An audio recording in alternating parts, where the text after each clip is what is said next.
We are excited because we have a new format today. We are transitioning this into a podcast. And so, what we're going to do is gather questions throughout the week. I'm usually going to talk about maybe a certain type of a topic and then answer some questions. And Allison, you are going to make me go deeper on those questions. Let's do it. Our topic today, the thing that people really wanted to know initially was about career gaps and how to sort of message career gaps. And I think that's a really important topic because almost nobody has a totally linear career, and also things happen in people's lives. It also is totally appropriate to take some time for yourself, especially kind of after school and things like that. I wish I had traveled. I wish I had gone someplace and saw something and done something a little bit differently. But then there's a challenge of how do you message that, or if you take a break to care for a family member, be a parent, things like that. So I know in other industries that can be challenging, but it's very challenging in biotech because people leave the bench and then employers figure you're rusty and you don't have like the skills anymore, or you can't pipette, like you've forgotten how. So it's challenging. And I think it's something that people worry about. Yeah, I agree with that. I do think that we're seeing more of a shift towards understanding that life happens, things happen, pandemics happen, people lose their Yeah. jobs. I mean, the expectation that people now have a 30-year career, that there's no gaps in employment, I think has radically shifted. So I do think that there's a little bit more fear on the candidate side that is necessarily warranted, because I think more hiring managers are understanding of what happens. So to set the stage, it's definitely something Yeah. to consider. You want to have good messaging, but it's not going to stop you from getting a job at this stage. Absolutely not. And I think along those same lines are career shifts also. I think we can talk about messaging for both of those things. Partly it's we have to stay positive in our messaging. So what I hear a lot of people come into my office hours, for instance, and say are kind of painting themselves in a negative light. Like, well, I don't have XYZ skill, or I did take a break. And saying it in sort of a way that sounds negative when it doesn't have to be negative. And in fact, we can absolutely message that. It's a marketing problem. It's just how do you market yourself and how do you make that sound exciting? So let's do a few examples.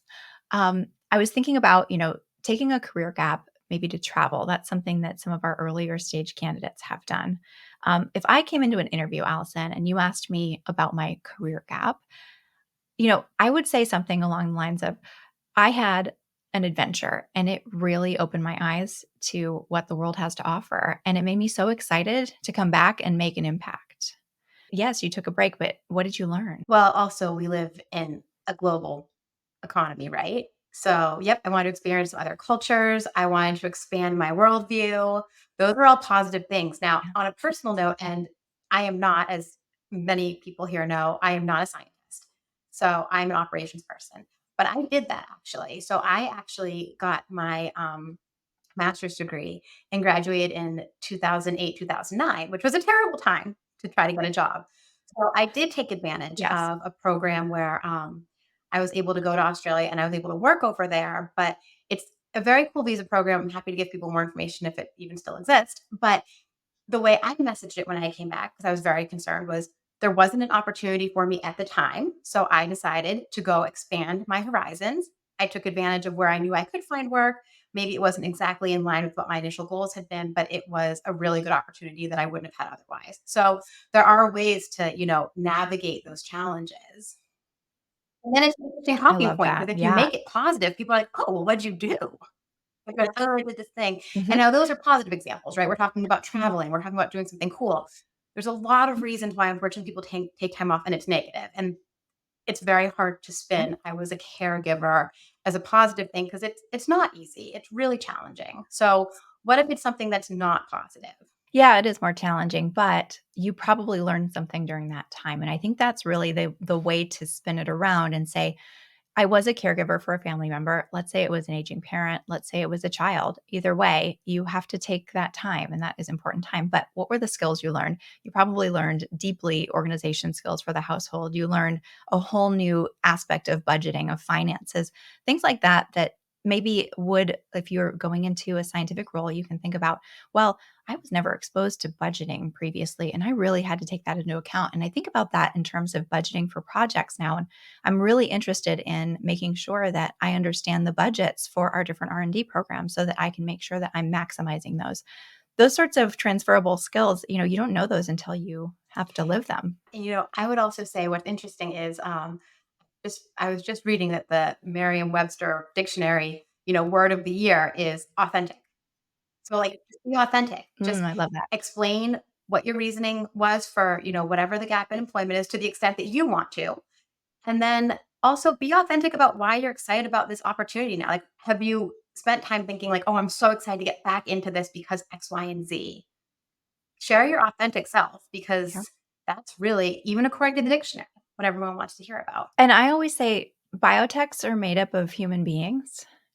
And you may really resonate with someone else's human experience. So if you're authentic and you bring your full self and your experience, they may go, "Oh my gosh, the same thing happened to me." Or they may really deeply connect with you in that interview process. And you wouldn't have had that opportunity to connect if you hadn't ever brought that story, that authentic self. So it is a challenge, but it's a challenge in that we just need to figure out for each job what are the transferable skills that you could bring while you sort of tell your story. Yeah, the pandemic taught us one thing. It's that people now have a much deeper understanding that work life is really not separate.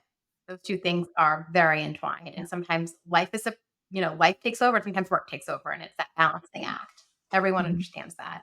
Just to caveat all of this, you do not need to share personal details during an interview if you don't want to.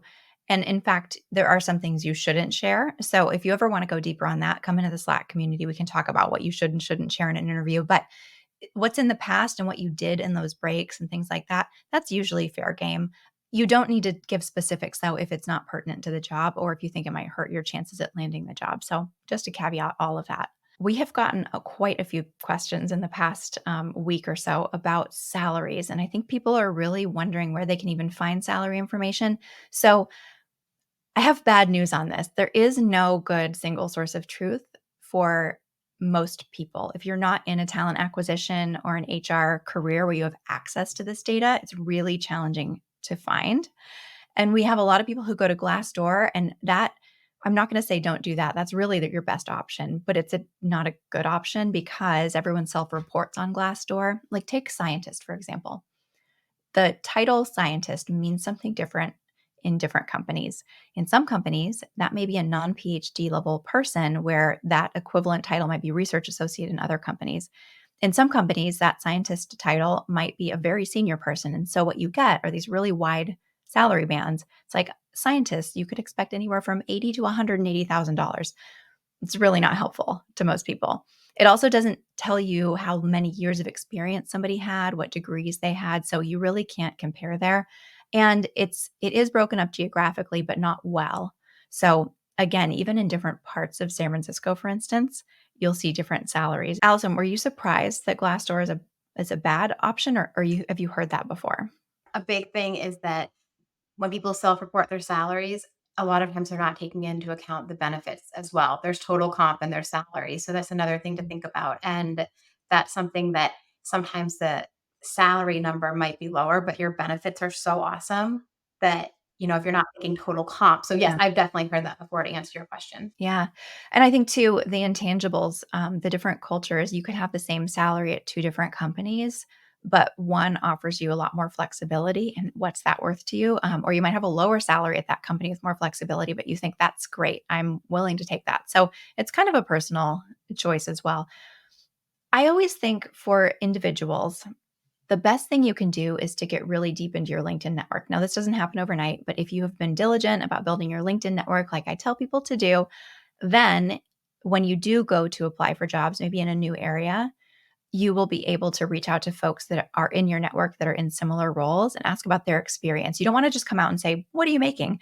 But you can get there through a discussion. You can say, "Hey, I'm moving to X city. I'm going to start, I'm looking for scientist roles. I see that you're a scientist there. Could you tell me about your experience? Do you have any tips, tricks for me?" And sort of five or six messages in, maybe you get down to the compensation question.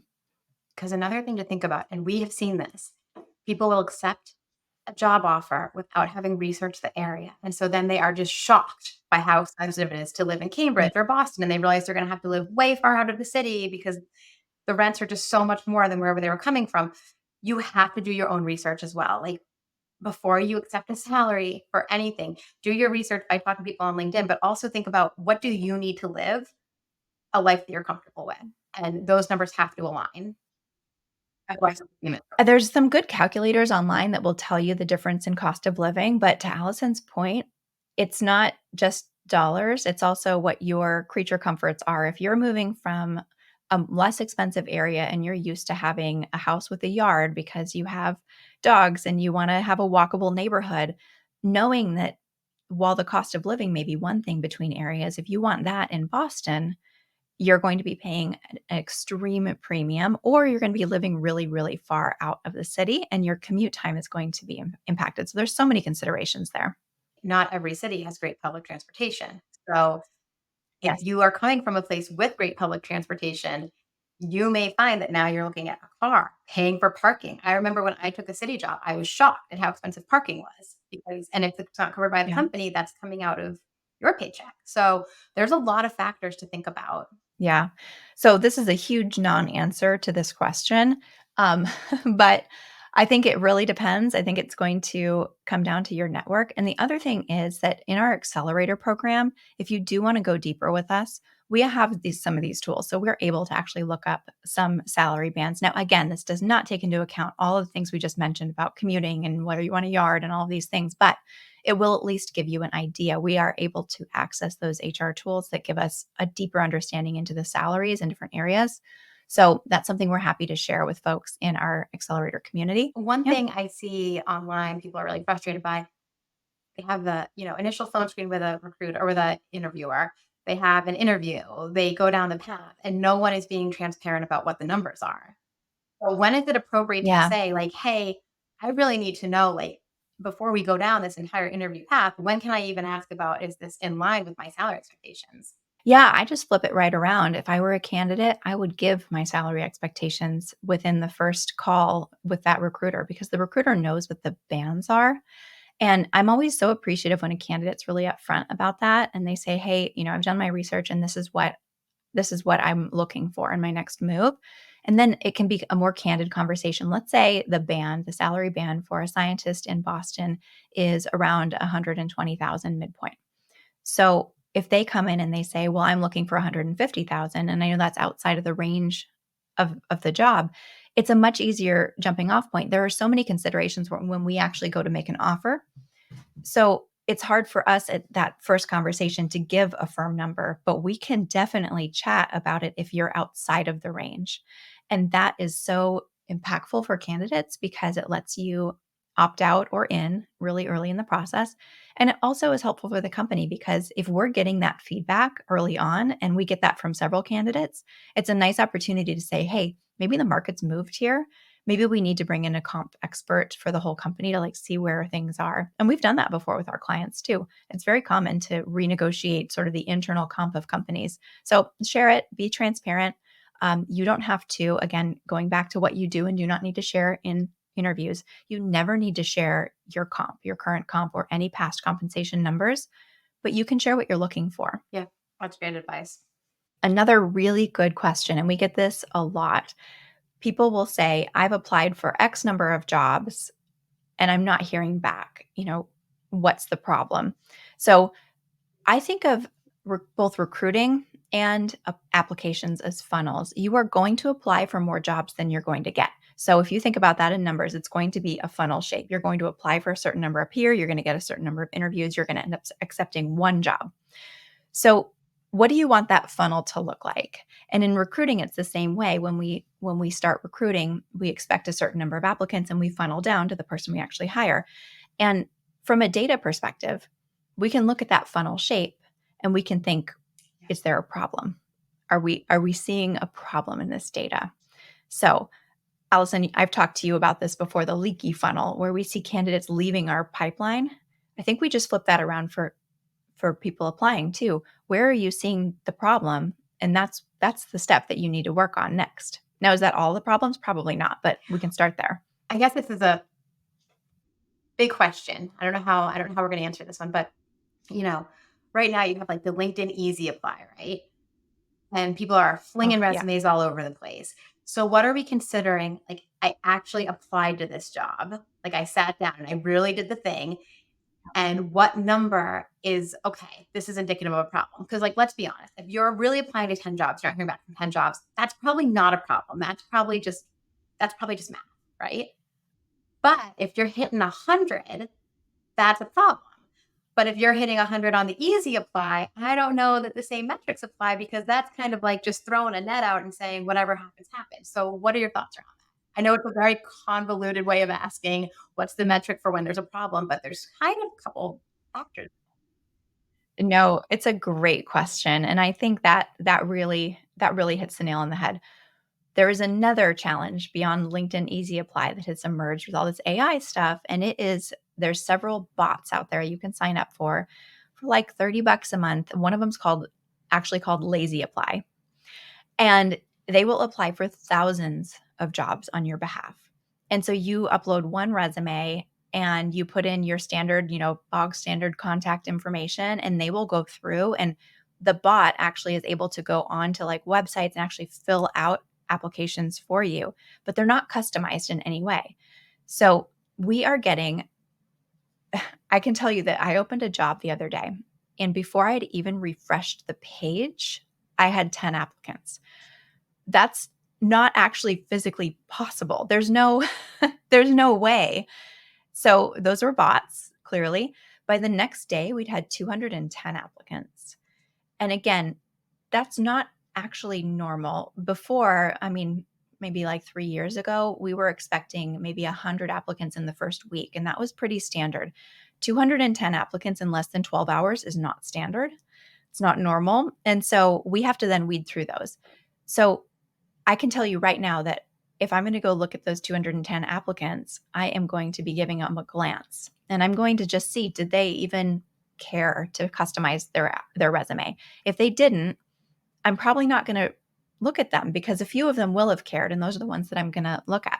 I'm going to interview 10 candidates out of those 210. So I would have said 10%, but now I'm saying 5%. So that's kind of the numbers that we're looking at on our funnel side. So if you sit down and you follow our methods and you customize your resume and you do it for jobs you know that you are excited about, and this isn't a big, lengthy process. The way we teach it, our framework is very simple. So once you have your standard resume, it's really a matter of customizing it for the job description. And we, our template's a little bit ugly. It's very simple. So it's not like a pretty picture. It's none of that. It is meant for applicant tracking systems, and it is meant for when a recruiter opens it up, the very first thing they see is why you are perfect for the job. It's one sentence. It's just like, "Hey, it's me. You're welcome. I'm here." And that is so great for us. So if you do that, you should get about a 10% response rate because of you still have to apply for lots of jobs, but you should not be applying for 100 and not in that way and not getting one. So if you are applying for and really sitting down and customizing your application for each one, and you've applied for 80 jobs, this most recent question was 80 jobs, and you're not hearing back from any of those, that's a resume problem. Does that mean you don't also have an interview messaging problem? No, but I don't have data for that yet because we haven't even got to that step. So you have to have enough data points to even be able to measure where the problems in your funnel are. So this individual who asked this question has had uh, two, in a few instances, they had a couple of first or second round interviews, but that's not even enough data points to know because we typically we'll interview 10 candidates and one of them is going to get the job. So again, we're looking for that progression, right? You should be kind of moving forward at a 10% rate if things are all working really well. You've done the lazy apply thing, right? You've done the bot. You're like, forget, I'm just going to have this thing mass apply. And nothing's really tracking. So then you decide, I'm going to sit down, I'm going to do the thing myself. I'm going to do the resume, I'm going to send it in, I'm going to do the applicant track, I'm going to do the whole thing, right? You're going to manage the process. Now, what if the bot has already applied on your behalf? How does that show up on the client side? Ooh, that's a great question. I hadn't even thought about that. You're already in the system and you're probably already rejected. And so you're updating a rejected application. They're never going to So see that's that a again. huge concern. So That is really huge concern. And what's interesting is that with these applicant tracking systems, we can also see we have a full history of a candidate. So if I were to open up a candidate application, I'll be able to see all the jobs they've applied to below. And if they've applied to 15 different jobs, that is going to indicate that they're indiscriminate, that are all different, right? Unless I have 15 of the exact same type of job for different clients open, which is rare, I'm going to look at that candidate and think, okay, they're easy applying, they're bot applying. Okay, now let's put people's minds at ease though. Sometimes we have people say, "Hey, I applied, but I reworked my resume. It's Yep. much stronger. Can I reapply with this?" Is Yes. that like, no, it's too late? Is that like, yes, but reach out directly to the hiring manager? Yeah, so that's a really good question. And we've been workshopping that a little bit in the accelerator program because some folks have come in having already applied and we've reworked their resume and they're like, oh, I really would rather this resume go into the system, which is fair. And so what we teach is to work in conjunction with your applications by networking on LinkedIn. So if you do want to reapply, as you're networking on LinkedIn, I would try and network and we can help find people that you should be networking with and say, hey, I applied for this a little while ago, but I have an updated resume. How should I send that in? There's often like there's often an email address you can find on the website. You could send it in that way, but you do want to flag it in some way that it's a brand new resume because these applicant tracking systems are meant to decrease our workload. So they auto merge candidates when new applicants come in. It just kind of updates. So your new resume will be the most recent resume document that people see, but we won't see it if we've already rejected you. And now I guess what's interesting is if you have a bot, sorry, we're totally chasing this thread now. I love this because this is all new technology and it is really wild. Well, so my question, and I don't know because I haven't used this, but does the bot generate a list for you of like, I've applied to these 5,000 jobs on your behalf so that you could even scan through and be like, oh, you've applied to XYZ company. Oh, I should follow up personally with the hiring manager. 'Cause how are you going to know? I have no idea how that works. I read about it the other day in an article, and it was so interesting because I read about it and I was like, well, that sounds terrible. This is going to be awful. And then I posted that job and got all of those out. And I was like, oh, okay, this is the bot in action. This is horrible. And it just means that our workload, I can envision a time when there's going to be an arms race, right, of AI. Our applicant tracking systems are going to implement AI to figure out which bot, like what they think is a bot applicant versus not, and just auto reject those. And we're never going to see, so you're going to have to kind of be always on top of what is and isn't working if you want to use bots. Now, if you're personally applying and you're doing the networking and things like that, you're going to be okay. But if you want to use lazy apply and you want that bot to, you're going to have to know, okay, well, I have to tweak it in this way, or maybe lazy apply tweaks. And it's just going to be this arms race of like whose AI is better. And look, I get it. I get it. Job hunting is hard. It is draining. It can be Yeah. demoralizing. It is a lot of work. Job hunting is a full time job.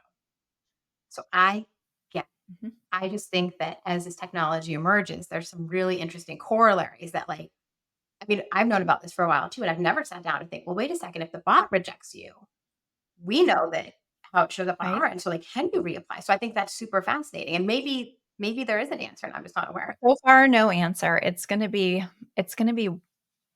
stay tuned. I will keep updating on this technology because it changes all the time. So Yeah. tying this all back in, I think here's the biggest crux of what we're talking about. You can have a great resume. You can have a great LinkedIn. You can have a lot of really good things going for you. But I think a big thing is that, like, we are still people and it's that connection. It is the networking. Ultimately, like, even what you're talking about, following up with somebody saying, hey, I did change this. Like, this is a people's business ultimately. And so I think honing those networking skills, and someone the other day brought up imposter syndrome. And I have thought so much about this so deeply this year on so many different levels. And what I've come out learning is that every single person in the world has it. And it's just, Yeah. as soon as you accept that even people who you would never ever think have imposter syndrome, it all just gets easier. And you have really nothing to lose. Most people are so generous and kind with their time too. People actually love to help other people, and I think that is something that we're not always as we feel bad asking, we feel like we're taking someone's time and energy, and it's all in how you ask. And so one networking tip when you are thinking about, I want to apply to this company. This company looks really cool. Follow them on LinkedIn. Set up a job alert for the types of jobs that you are interested in. And then go and look at their employees. And you can do that right on their page on LinkedIn and start to link in with those employees. And as you do, send them a note. Don't just hit connect and go away. Send that personalized note, which you can only do, you can do it on your phone, but there's multiple clicks more. But if you're on the desktop version of LinkedIn, it presents right away when you go to connect. It says, do you want to send a personalized note? The answer is always yes. It's always yes. And send a little note and say, hey, I think your company looks really cool. I'm thinking about applying a job there. How do you like your work? How do you like it there? What's your day to day like? Another one that people really like to hear is, "Hey, your job title sounds really cool. It sounds something I'm really interested in. Would you have 15 minutes to kind of talk me through how you got there?" You Yeah. know? I think Yeah. that I think it's really valuable, and I've talked to tons of people who I'm like, "Yeah, sure. Happy to, you know, chat you through this and whatever." Absolutely. I think that's great. And people want to do that. They want to be mentors. There's a huge dopamine hit when you actually feel like you're doing something good for someone else. I also went to a networking event the other day in person, and it was for people who are looking for jobs. It was like a job networking event. And the people who actually Yeah. went and then came up to me and engaged with me, they really stick with me. Like, I'm still chatting to some of those people. I'm still helping them work through some things. I've got a couple calls scheduled this week to kind of talk through like different careers and different steps I would do, because I was like, well, you guys cared enough to take the time to come to this thing and talk to me, and now we have that personal connection. So sometimes you just can't discount going to a couple of these networking events, and a lot of them are free. There's a ton. I mean, depending on how close you are to a major city, that I will say can be a caveat. But there's also Yeah. virtual events, and we try to put those in the collaboratory Slack room as I see them come up, because sometimes the virtual networking events are great as well. And we're a spread out Yeah. world, so might as well attend them. All really good advice. Thank you for chatting with me about this, Allison. I think this is really valuable stuff. And we get these questions kind of over and over because we know they're top of mind for people. And so hopefully this helps get the word out a little bit. If you are interested in chatting with us, asking these sorts of questions, you can pop into our free Slack group. And we're always happy to engage there. And then your question might end up on this. Also, I have a column that I write for Biospace called Career Coach, and some of the questions end up there as well, where I kind of elaborate a little bit more. So if imprint is more your thing, you can head over to Biospace and look for the Career Coach column. It's a monthly. And we have another podcast, which is called Building Biotechs. That is for more of our recruiting work, but we talk about career paths there. It is fascinating to follow our guests' Yeah. career journeys.